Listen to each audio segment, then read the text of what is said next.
Whoa, hey Emily, what are you doing down there? Me? I'm just working at my brand new ultra sustainable IKEA desk. Wow, that's cool. Can you tell me more about IKEA? I can do just that. In fact, myself, Nina, Zayan and Ross have all put our knowledge together and collaborated on a presentation exploring how IKEA, a furniture giant, is transforming its business model to meet sustainability challenges. Before we dive into our presentation, let me briefly outline what we're going to cover today. We'll start by examining IKEA's overall business strategy, and then we're going to focus on their sustainability and circular business initiatives, before finally looking at their future vision and plans. This structure will help us to understand the comprehensive approach IKEA is taking towards sustainability. Let's begin by understanding IKEA's core strategy, which is built on a clear vision, intentions, and guiding principles that shape everything they do. At the heart of IKEA's approach is their sustainability vision, which aligns with their famous mission to create a better everyday life for the many people. This vision has three key pillars: healthy and sustainable living, climate, and nature and circularity, which essentially closes the loop in their product lifecycle.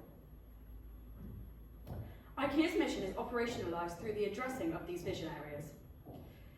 IKEA keeps prices low to ensure customers can afford sustainably made products. They're using 100% renewable energy, aiming to use only renewable or recycled materials, and investing in reforestation. They're undertaking responsible sourcing of raw materials and promoting balance between economic growth and positive social impact. And finally, they are implementing buyback and resale services while adopting a zero waste mindset throughout their operations.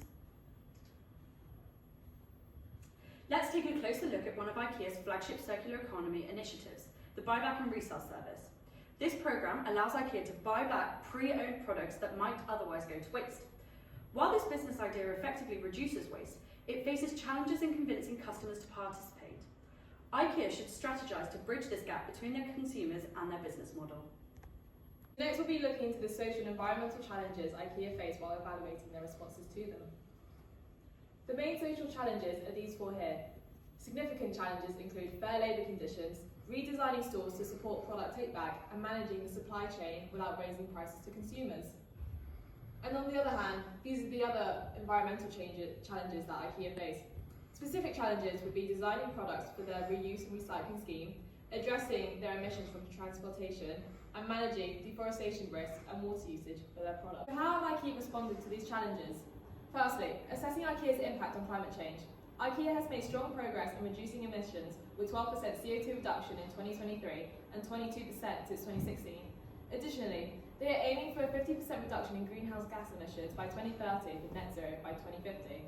Their investment in renewable energy is commendable, producing more wind and solar panels than they consume. However, supply chain emissions remain a challenge, especially from transportation and suppliers, which has still accounted for a large portion of IKEA's carbon footprint. Moving on to circular economy.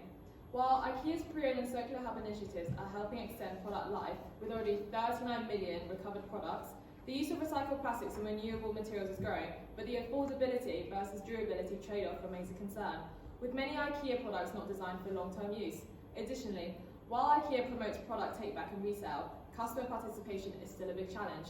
Finally, looking at IKEA's ethical source and fair labour practices, IKEA has implemented a strong supplier code of conduct, ensuring better working conditions in its supply chain. Moreover, it has also achieved 100% sustainable cost and sourcing, significantly reducing water use and pesticide dependency. However, supply chain monitoring remains a challenge. With thousands of suppliers worldwide, ensuring full compliance is difficult, and concerns about fair wages in developing countries persist. Overall, IKEA's future success in sustainability will depend on how well they scale these initiatives while balancing affordability, efficiency and accountability. I'll be talking about IKEA's approach to socio-technological and ecological transitions, and this may be split up into four parts. So first up, we got their transition in workforce development, and as you can see, IKEA has decided to invest in AI upskilling, so they train up to 3,500 employees in AI literacy. And this, they've also generated over 30,000 jobs through various different social enterprises. And then you've got their strategy that they use to address key challenges. So for example, to address deforestation, they're using 97% of their wood, which is FSC certified, and this aligns with their sustainable development goals. Then we've got the social and ethical challenges that they face. So for example, they need to ensure stuff like fair labour practices, monitor their supply chains, as well as strengthen indigenous relationships and fair trade sourcing.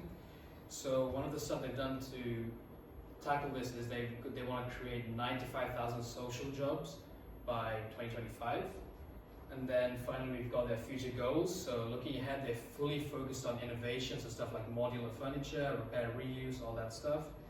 And they want to become fully circular by the year 2030, achieving net zero emissions across the supply chain as a whole. Now let's analyse IKEA's business model canvas, which provides crucial insights into how they're integrating sustainability into their core operations. Looking at their key partnerships, IKEA collaborates with over 1,000 suppliers across 50 plus countries, but notably, they're also partnering with social enterprises worldwide. This dual approach allows them to maintain scale while advancing social impact. In their key activities, we see a focus on design and development of flat pack furniture, which has sustainability benefits in terms of transportation efficiency. Their supply chain management is crucial, especially as they try to balance sustainability with their cost leadership strategy. Their key resources reveal how IKEA creates competitive advantage. Their distinctive retail locations, distribution centres, and manufacturing facilities provide physical infrastructure, while their design expertise and brand identity are crucial intellectual assets. These resources create significant barriers to entry for competitors. IKEA's value propositions show how sustainability intersects with their core business. They excel at getting the job done through home furnishing solutions while maintaining low prices through their flat pack model. They're designed to create brand status while remaining accessible through low prices. This demonstrates how sustainability is becoming embedded in their value creation, not just added on.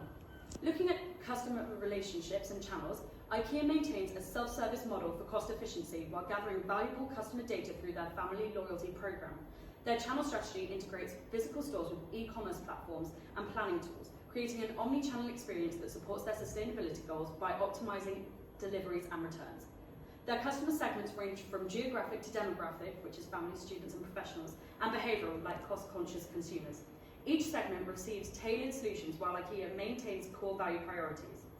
Finally, their cost structure and revenue streams reveal a lean approach focused on efficiency and cost control, with major cost drivers being materials, manufacturing, logistics and store operations. Their revenue comes primarily from direct sales, supplemented by food services and delivery fees. This model creates tension with circular economy principles that might reduce primary sales volume. What's particularly interesting is how the canvas reveals both opportunities and contradictions in IKEA's sustainability journey. Their vast scale gives them leverage to influence suppliers towards sustainability, but their cost leadership strategy can create pressure to minimise costly sustainability investments. This canvas helps us identify these tensions that IKEA must resolve to truly transform their business model. Okay, moving on to IKEA's sustainability progress. They have made significant progress in sustainability. They've achieved 100% of wood from more sustainable sources. That's no small thing for a company as large as they are. They've made significant investments in renewable energy, including solar panels on all of their stores and large wind farm investments. And they have a climate positive commitment by 2030. They've also implemented circular initiatives like their buyback program and spare parts services. So the sustainability paradox. Despite their progress, IKEA faces what we call the sustainability paradox. Their business is built on high volume, low cost furniture sales, which inherently encourages consumption. Most products still end up in landfills despite the buyback program, and many products are truly not designed for repair or multiple life cycles. As critics note, they want to be seen as environmental leaders while still encouraging people to regularly replace furniture. The slide illustrates how product design has evolved to use less material, but often at the use of durability and repairability. Reimagining IKEA's approach. For IKEA to achieve true sustainability alignment, they need to go beyond incremental changes. They need to shift to furniture as a service model where ownership is replaced by service. They should develop localized production networks to reduce transportation emissions. Products must be designed for genuine circularity, not just recyclability. They need to form meaningful partnerships with communities, and they must ensure a just transition for all workers in their ecosystem. From incremental to transformation. In conclusion, while IKEA's current efforts represent progress, they are still mostly low-hanging fruit. They're better than competitors, but nowhere near true sustainability. True progress will require fundamental business model transformation, not just incremental improvements. Thank you for listening. Here are our references.